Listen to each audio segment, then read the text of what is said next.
So, busy days with our pastured poultry training over the weekend. That was a great success, and we managed to get the first birds through the slaughtery, teaching people how that operates. And then today we've just had our first proper slaughter with the interns, and we've done extremely well. And we processed a third of the birds before lunch and cleaned down at the same time. So, operating at as good a speed as you could expect with a group of new people being trained, and really nice quality birds coming out too.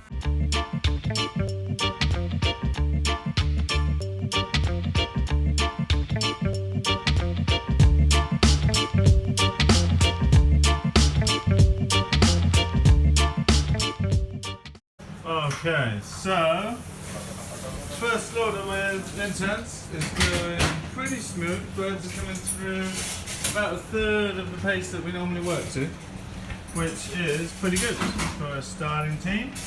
And they're looking good. We'll just have a quick look in the chiller. Very nice birds. Birds in. Birds in. Birds in.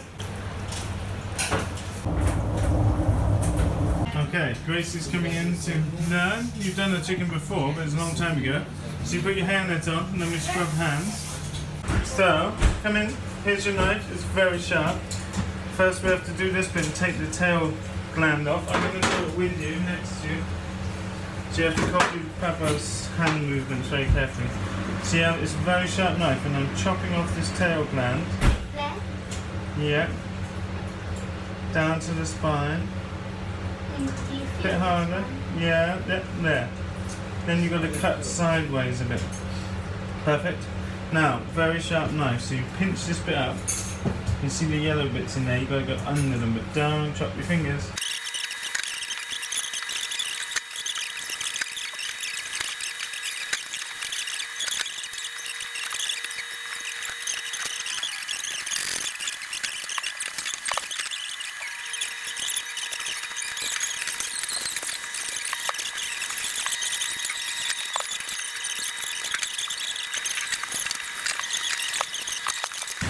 That's a perfectly done bird, Gracie.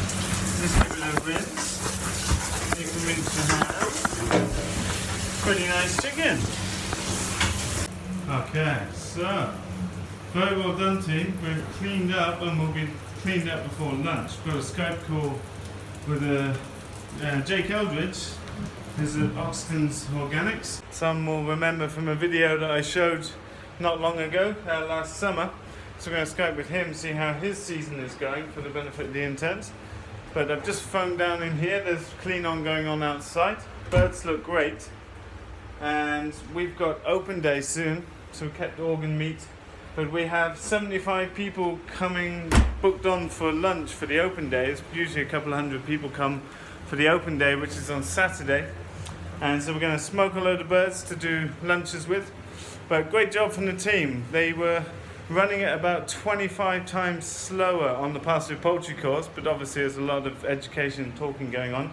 Today they really excelled, 3 times slower than how we typically run, and we were swapping around every 40 birds so people tried different roles. So that's pretty impressive, and we did a really good job. It was a great job all around, and really nice to get, that flavour of the workflow going of how you operate a space like this efficiently and hygienically and to regulation, but also in a way where the workflow really makes sense.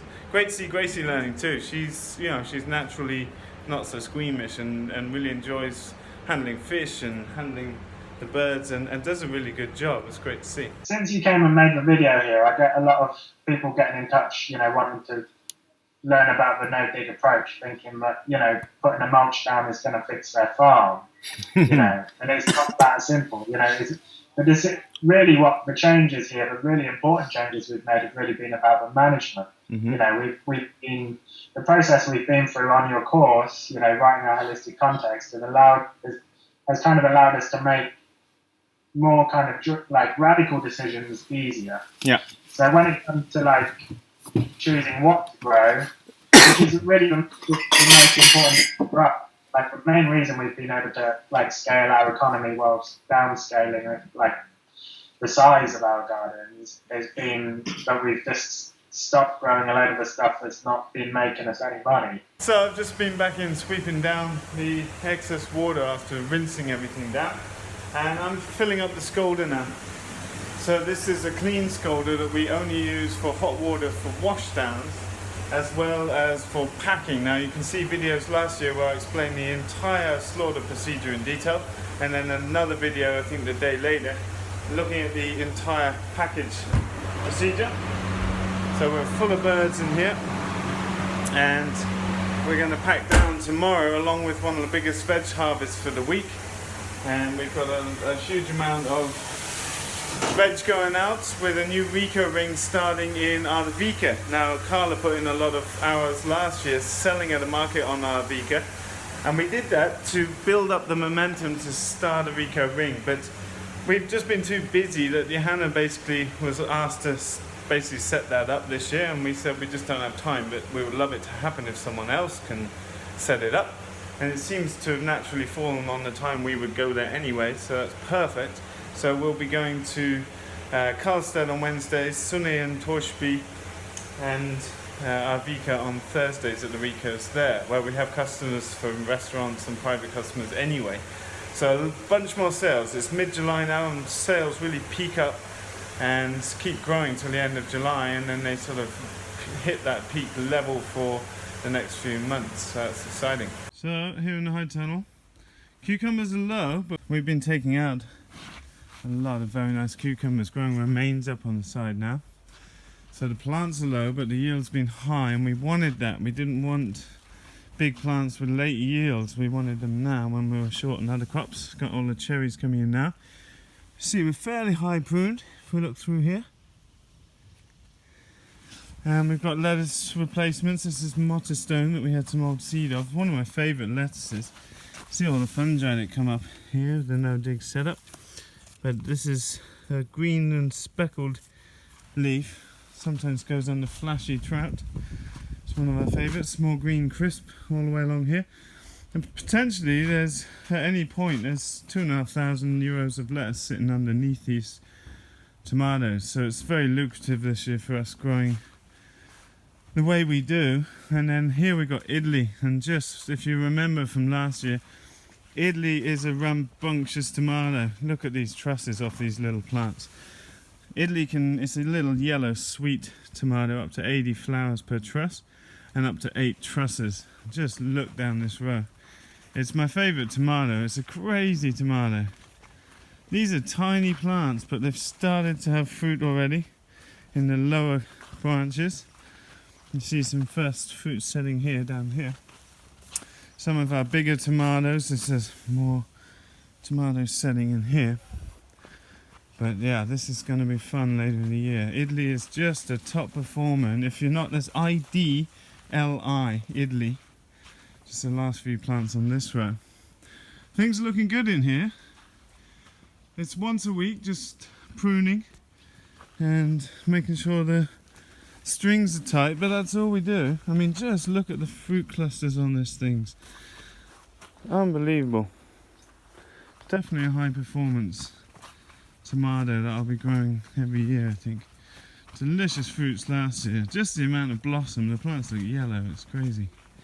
So things going okay. Not so much time being put into here, but certainly by doubling up on salads this year, we're really able to get much more value out of this tunnel, which is fantastic. So cows and sheep have come up into front field.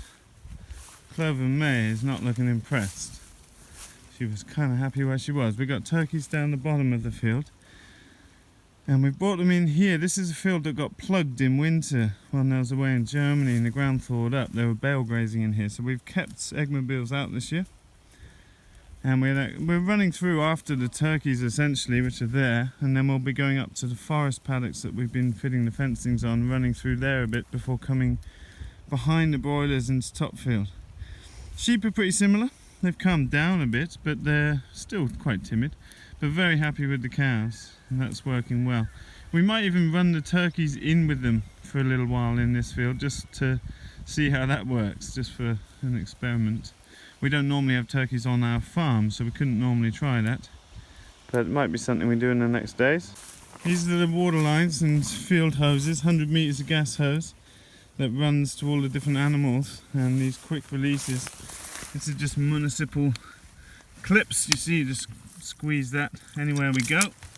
We've got water on the main line that can easily reach anywhere in our fields, and that combined with good fencing and solar energizers means animal moving is a breeze. So here in front field, this is Timothy up to my chin, and Coxford as well, the same height. It's gone over, but we want them grazing tall with different age distribution between the plants. Now these are the same species we see up at our neighbour's land. We'll go and take a peek up there. Same species, just totally different expression. When we look down in this land, it's just a different story, and we've compared these fields at different times, but yeah, we are dealing with the same species, very different water and nutrient cycle. And where the neighbours have very little armour, we've got, look how thick this mat is that we can leave on the ground. And that's what holds moisture in. That's our carbon bank. We're super happy trampling that down. A lot of pears starting to form up. This is Siberian pea tree as a nitrogen fixer. And then we've got all of our wonderful black currants coming in. These are the size of one of my fingernails, and I've got big fingers. Just look at these things all the way along, fertilised by pastured poultry. We've got 1,000 of these bushes on our fields, turning into red currants over here. Beautiful. Lots of processing to do in this next period. Turkeys are here. Just a few turkeys this year, but they are growing fairly big. A couple of small females that are a bit stunted in my mind. Some of the females are obviously bigger. The males will start lifting their tails up and going blah, blah, blah, blah, in the mornings. We've decided to grow them on. We want to offer these to smoked chickens, so it's much better to do bigger birds that don't dry out. And so I think we're going to not process these with this group of interns and leave them on. We've always processed our birds about 6.5, 7 kilos to get a maximum 5 kilo dress bird, because that's what fits with modern consumer ovens. But yeah, most people don't have the luxury of a huge range like we have, but in a way turkeys can be, you know, so much bigger, with a male tom being, you know, 20 kilos, 16, 20, 24 kilos. So we might grow on some big birds this year. Well, you can see the pond's filled back in with that bit of rain, and this stream on the downside here just dried up, but it's flowing again. The trout are happy. Just been stomping through the grass and got to prune up these trees soon, which is something we'll get around to in the next days. So you can just see the eggmobiles coming in down from the very top bit of nut field, coming down between the nuts now. And we've left here this morning, you can see seed heads bitten off many of the plants, some standing, some trampled, some eaten, and that's the way we like it. When you really get down in here, as I've shown before, a lot of wind breaking for the insects, and ground is armoured and covered, and animals are well fed. That's a good result, and what we're aiming for at this time of year. So our planning is working very well. So, comparison with the neighbour's land. Same species in here, very different concentration and expression. We've been up here quite a few times in the past in videos, but that's the difference the parrot chicken makes. I've talked about this on other videos, and I don't know if I showed it or not, so I'm going to do it again anyway. But this is land cut at the same time as our land over here.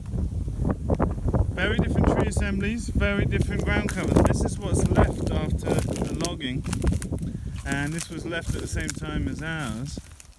And you see pretty much rowan, the odd birch, and it's about 3 meters tall. Some elder coming in, but very few grasses and lots of brash. So let's see what pigs and ruminants do. So just over the road, different management. You see our trees are, well, they must be 5-6 meters tall. And we've got species you don't see over there. Lots of oak, lots of poplar, and everything's much more stable, and the ground is got a lot more light to it. You'll notice all the lower trees you can see much further through the paddock. There's another oak here, but the sheep and cows have been depositing their gut flora and fauna in here. A lot more willows and other things. Things are just in a much stronger state of growth, and we've got all the grazing underneath. We'll be coming back up here with the cows and sheep soon. But pigs disturbing this once a year, fully digging it over. This was dug over last year, and you see it comes back very differently. The only dead branches are branches I've thrown in there that are trimmed out the way of the fence. All of that material has disappeared. We'll go and have a look in here. It's becoming quite a magical spot in here. And as I said, the sheep and cows prune the trees lower, which lets a bit more light in. And we get these glades. Now the pigs will have dug up some of the younger trees and just makes these beautiful little clearings. Now we've got this little parasitic plant that eats the roots of grasses, but I'm not so worried about that. That'll be out succeeded at some point. And really we should have come in here and weakened it earlier, but it's fine by me. It's going really nicely in here. We've got natural pine and some spruce coming back. But it's really nice to see the different species. A lot of these pasture species, St. John's wort and dandelions and clover, all the white clover with bumblebees on. These are species that have been brought up here through management as well as some natural dispersion. Here he is. Some wild strawberries here, really sweet. Hello, sir.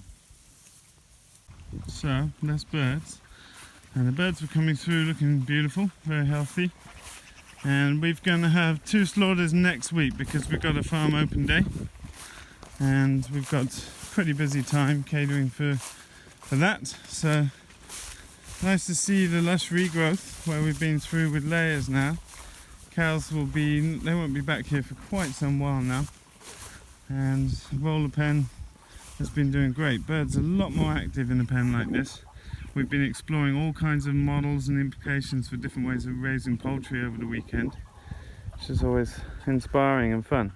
So finally, right over in the distance on the neighbour's land, our winter feed has been cut, and it should get baled tomorrow. And it's taken a while. Everyone's busy at this time of year, and it's a little bit late to be honest, but that'll do. And we've had a lot to manage this year. Some of the walnuts over strawberries, doing great. These are the ones we started from seed very recently, like 3 years ago now. So things doing great here. So really ramping up in production here at this time of year, and we've got a lot of veg going out this week. Big harvest days on 3 separate days now. We started the new Rico that I mentioned. I won't be in this week's harvest because I'm going to be managing the packing of poultry. So the gardens are looking much better. Still some patchy areas, but we've managed to correct a lot of beds and looking very clean. Some beautiful carrots coming out this week. These are some of our sausages from the pigs from the end of last year. They're called forest sausages. We've been doing a few different recipes, but they are incredible. And we've been eating a lot because it's a really easy thing to cook quickly. But we're selling these in packs of 4, it's a good size for people, and they do really good. So wonderful product from the forest. I thought some of you might be interested in this. This is my latest addition to the mobile fishing fleet. And not content with just having a new sailboat, which is a bit of a hassle to get down the water quickly, I decided to invest in this as a totally portable kayak for taking in the truck whenever I'm out on adventures, as well as being such a lightweight thing that I can just take down the lake very quickly on my own. It weighs about 25 kilos. I can pick it up with one hand over my head, and it looks incredibly flimsy. It's just PVC, but the design's incredible. Just all these pieces click in, and they also click out, and this folds down into a backpack basically. It's a pretty amazing thing, and you're obviously kneeling on these pads on the water. So very nice design, very impressed with it, and looking forward to getting this out this evening after a long day to go fishing. So that's it for today, folks. I'm standing in front of the 2 trees that I've used in the example videos before. This is the first tree ever planted at the farm, and this is a tree, same tree, planted a couple of months later, same size, just healed in, but in a properly dug hole, which makes all the difference. Just look at the stem growth and the above ground growth of these 2 trees. They've been pruned heavily, so this one would be triple the size by now. Very big difference just from digging the holes right. Dig your holes deep enough. That's the moral of the story. Thanks so much for watching, folks. Just a quick set of updates from today's busy times as we change over some of the team and enter the very last week for the interns. So big changeover time now at the farm, which I'm super excited for, and season's really beginning and ramping up now. So look forward to sharing as much as I can of that with you over the next period, and we'll see you in a video soon. Thanks for your likes and shares and comments, etc. See you very soon.